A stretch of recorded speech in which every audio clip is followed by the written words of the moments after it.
Ladies and gentlemen, it's the return you've all been waiting for.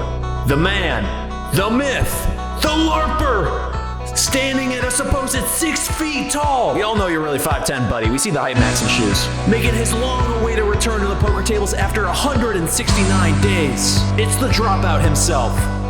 Locked in poker. All right. Before we get to that, I feel like we need to take a couple steps back.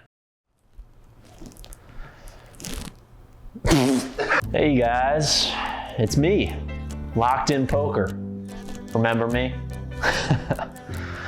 It's been a while, that's for sure. Okay, so look, there's been a whole lot of rumors going around that I went back to school, that the whole college dropout series was a lie, and that I'm a chopped, good-for-nothing piece of shit chud, and those are all lies. Okay, 2 of those are lies. The reality is, I've been very busy the past 6 months, doing very important and meaningful things. I've grown as a human and transcended. Okay, you got me. Enough playing around. For the 10 people who are actually gonna watch this video, it's time for the truth. It's not a fucking Netflix doc, we don't have to be so dramatic. The truth is, I got burnt out, like really badly. And I realized burnout's kind of like an STD. You don't really think it's real and shit until it smacks you in your face. Or your dick. Just before the season 2 finale, where I was aiming to hit my 250K bankroll goal, which may have been a bit too ambitious, I got violently sick. I exclusively spent 2 weeks either on my bed or on the toilet. I was shitting my pants more than Victor Wembanyama in the clutch. And after that, I procrastinated my return to YouTube. A week turned into 2, into 3, into months. And the longer I waited, the harder it felt to pick my camera back up again. And it got to the point where I just left it. I know it sounds stupid, and it is, which is really weird for me. Because as you guys all know from my poker gameplay, I'm pretty much a genius. But with the 1-year anniversary of my first video around the corner, and with it being pretty long overdue, I figured it's time for a return.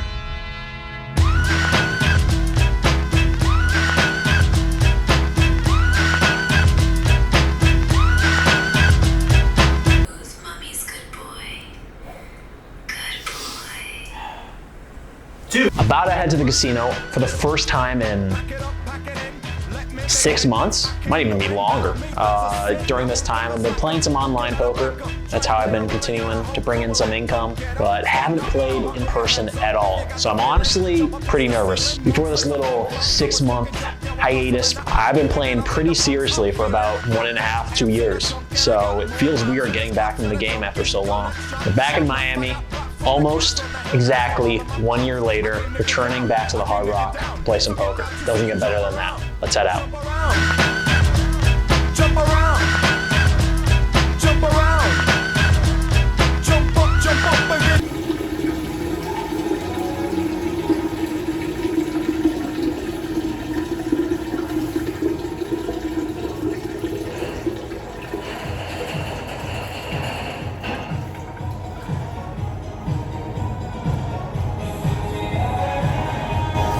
We are back. Oh boy, does it feel good to be voicing one of these over again. And since this is the first time I've played in-person poker in months, my goal is just to break even, play some small stakes, and get back into the groove of things. Is what I would say if I was a fucking loser. You think Jordan came back in '95 trying to get back into the groove of things? That. We're back in Miami, returning to the place where it all started, the Hard Rock. And I'm rock hard and ready to go, so we head straight to the cage and buy in for 5K. We sit down at the 5, 10, 25 table shortly after with a table max of 2.5K, so that's our stack. And it's time to get into the action. But the poker gods were not on my side to kick things off. First 2 hours go by, and we don't win a single pot. There weren't even any big hands. I just lost everything I dipped my toes in. At midnight, we find ourselves down almost 2K. And honestly, I began to worry. What if I'm washed, like Celtics Shaq or Ronaldo at the World Cup?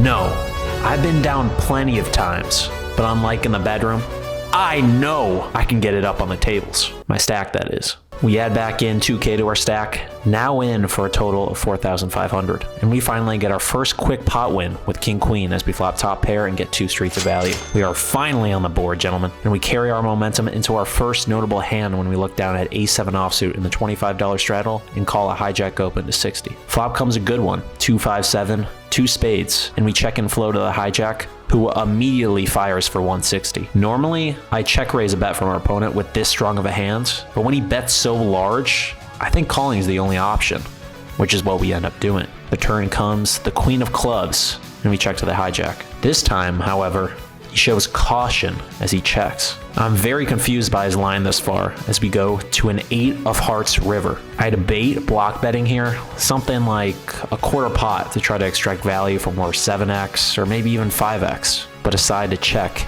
and put the ball in our opponent's court. And our opponent, acting quickly again, bets out for 275, a little over half pot. Okay, well, I expect our opponent to be barreling the turn with any Queen X plus hands, so he's really only representing hands like rivered 8x or 9s through jacks with this kind of bet. And I think our hand makes a great call as we block 2 pairs with a 7 and have the best kicker in the form of an ace, which unblocks bluffs and blocks maybe ace-8. With this in mind and the suspicious line he took, we confidently throw in calling chips, and our opponent tells us we are good.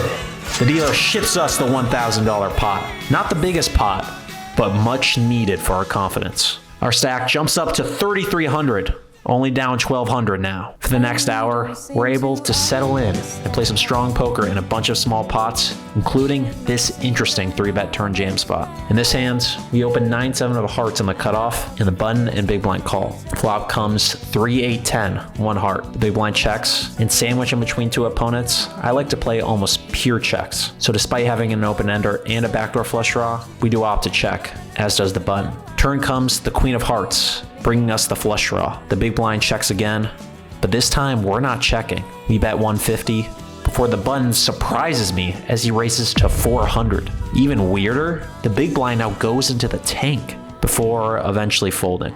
I look at the button stack as he is sitting with around 2K after the $400 raise. We have a flush draw and open ender, and even a block a combo of the nuts of Jack 9 of hearts. Now we obviously can't fold this much equity, so it's either call or raise. I expect the button to never slow play a 7 this flop. So when he raises turn, I almost cap him at king queen or ace queen. So, as you guys know I love to do, I take the aggressive route and jam all in for $2,400, maximizing our fold equity. Our opponent clearly isn't pleased as he goes deep into the tank. We're sweating bullets praying for a fold. If he calls us, we are in a lot of trouble. The button moves his right hand in the direction of his chips, but reaches past them and picks up his cards and begrudgingly throws them to the dealer. Our massive 3-bet turn bluff jam works. I feel like I'm back in my prime. Shaq and Kobe, billionaires and pedophilia, locked in poker and being a fucking beast. Name a more iconic duo. After this pot, we've climbed all the way back to even with a stack of 4,500, and now we're ready to make some profit. Vibes are sensational as we peel pocket queens in the straddle soon after. The low jack, hijack, button, and small blind all in for $25, which gives us the perfect opportunity to squeeze it up to $200. Fuck a family pot. The low jack mucks his hand, but the hijack raises us to 500. The button and small blind quickly move out of the way, and action is on us. Up to this point, the hijack had been playing fairly standard, so this throws me in the blender. Is this only aces, or maybe a bluff? Shit, I haven't seen this type of play in years. Takes me back to the good old 10-cent, 20-cent home games with the boys. Now with the stack sitting around 2,700, a little over 100 big blinds, it's right in that territory where I feel I can comfortably 4-bet jam queens. But this back raise is so polarizing that I don't even know if it's the right play. I contemplate my decision for quite a while before just saying fuck it and announcing all in for our opponent's stack of 2,700. I'm praying to fade a snap call, and to our delight, our opponent grimaces. Well, well, well, how the turntables. Now I'm praying he does call. The hijack thinks about it for only about 20 seconds before slamming a chip in the middle, signifying his call. I confidently flip over my queens, knowing we are ahead. But before we can even choose between running it once or twice, the dealer starts dealing the run out. Well, shit, I don't know. The dealer was fucking dictator Mbappe. The flop comes out king, Ace 8. And just like that, we're cooked. Literally could not get a worse flop. I'm already reaching in my backpack to grab more money as the dealer flips over the deuce of hearts on the turn and then the ace of spades on the river. I look over the hijack, who proudly slams his cards face up on the table. And to everyone's surprise and my demise, he has pocket freaking twos. Are you serious right now, bro? He called a $2,700 4-bet jam with deuces? I mean, I thought I was going to lose the hand after that run out, but deuces? Our stack plummets to a measly 1,600, and we're forced to add on again, this time for 1,500. Now in for a total of $6,000. Well, this is when your average Joe Schmo would just give up, but not me. There's many things you can call me. An idiot, irresponsible, gorgeous, but a quitter is not one of them. And so it's time to make a comeback on our comeback. And there is no better hand to do it with than the best hand in poker, pocket aces. It's time to be great.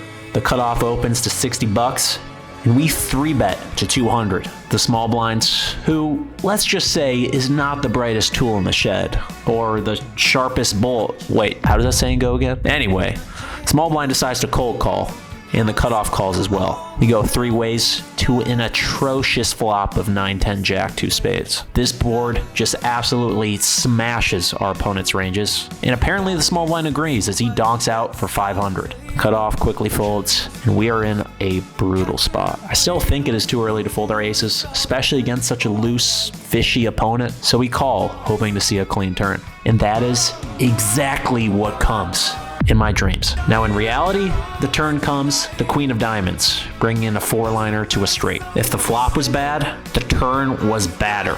We're ready to fold to a bet.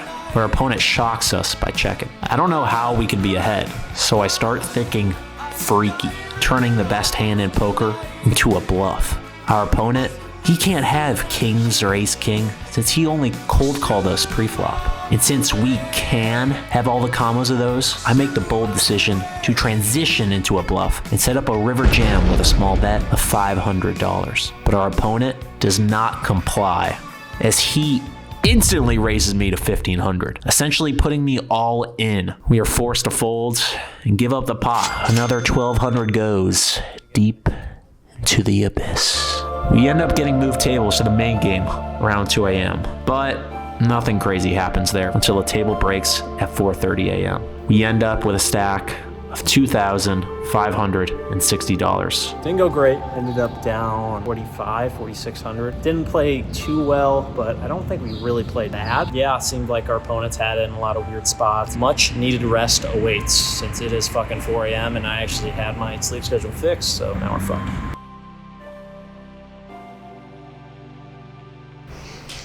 It's the next day now. Booked a loss last night, but I'm happy to be back after 6 or maybe even 7 months. I appreciate you guys tuning in, and I'll be back in another 6 to 7 months. Nah, I'm just kidding. I'm back, better than ever. Let me know what type of content that you guys want to see from me, whether it be series like it was before or individual uploads. And remember, stay locked in.